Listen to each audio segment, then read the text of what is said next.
भाजपा नेता माधवी लता ने कहा, भाजपा एक पार्टी के रूप में जानती है कि सीधी लड़ाई कैसे लड़नी है। महाभारत के पांडव केवल सीधा युद्ध करना जानते थे, लेकिन कौरव उसी काम को दूसरे तरीके से करना जानते थे। वो पीछे से वार करना जानते थे। पांडवों ने कुरुक्षेत्र का युद्ध तो जीत लिया, लेकिन उन्होंने अपने सगे संबंधियों को खो दिया।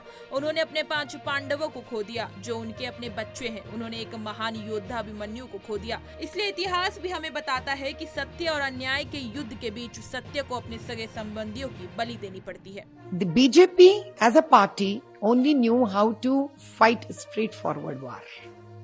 BJP as a party only knew how to do a straightforward elections. Just like I would also given the example in a couple of other channels also, that Pandavas of Mahabharata only know how to do a yuddha straightforward. But Kaurav knew how to do the same war the other way also. They know how to hit from back. But in this all deal, Pandav did win the Kurukshetra war field, but they have lost their own kith and kin. They have lost Panch Pandavas who are their own children.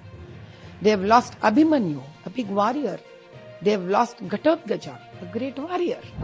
Delhi Bhajpa अध्यक्ष वीरेंद्र सचदेवा ने Rouse Avenue court द्वारा Delhi CM Arvind Kejriwal की न्यायिक हिरासत 19 जून तक बढ़ाए जाने पर कहा कि उन्हें और आम आदमी पार्टी को इन छोटे सस्ते राजनीतिक हथकंडों से बचना चाहिए। आज न्यायालय ने स्पष्ट कर दिया कि वो वहीं रहे। उन्हें दिल्ली की जनता नकार चुकी है। उन्हें बार बार जेल और बेल का खेल बंद करके न्यायालय के निर्णय को स्वीकारना चाहिए। अरविंद केजरीवाल और आम आदमी पार्टी, इन दोनों को अब इस छोटे सस्ते राजनीतिक खंडों से बचना चाहिए। बार बार झूठा प्रचार पाने के लिए और प्रपंच रचने के लिए और जमानत का जो खेल खेलने की कोशिश करते हैं, आज माननीय न्यायालय ने स्पष्ट कर दिया है कि आप वहीं रहिए और जो भी आपको स्वास्थ्य सेवा चाहिए वो जेल के अधिकारी उपलब्ध कराएंगे। और अरविंद केजरीवाल, आपको दिल्ली की जनता नकार चुकी है। वो वर्डिक्ट दे चुकी है कि आपकी ये ढकोसलेबाजी, ये चोरियां अब यहाँ नहीं चलेंगी और भ्रष्टाचार का जो आरोप आपके ऊपर है वो एक संगीन आरोप है।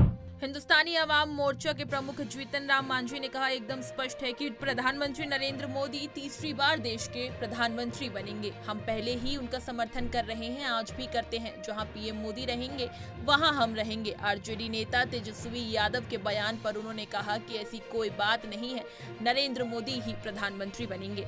यो एकदम इस पक्ष में है कि भारत का तीसरी बार नरेंद्र भाई मोदी जी प्रधानमंत्री बनेंगे और हम लोग हिंदुस्तानी अवाम का सेकुलर के लोग हैं, पहले से ही समर्थन दिए हुए हैं, आज भी कहते हैं कि जहां नरेंद्र मोदी जी रहेंगे वहां हम लोग सब रहेंगे। हम लोग सब मिलकर के चाहते हैं कि भारत का तीसरी बार प्रधानमंत्री या नेतृत्व करें भारत का। दिल्ली पहुंचने के बाद महाराष्ट्र के सीएम एकनाथ शिंदे ने कहा कि पीएम नरेंद्र मोदी जी को प्रधानमंत्री बनाने के लिए जितने सांसद की जरूरत है उतने ही हैं और बल्कि उससे ज्यादा संख्या ही है। मोदी जी के नेतृत्व में एनडीए की सरकार बनेगी।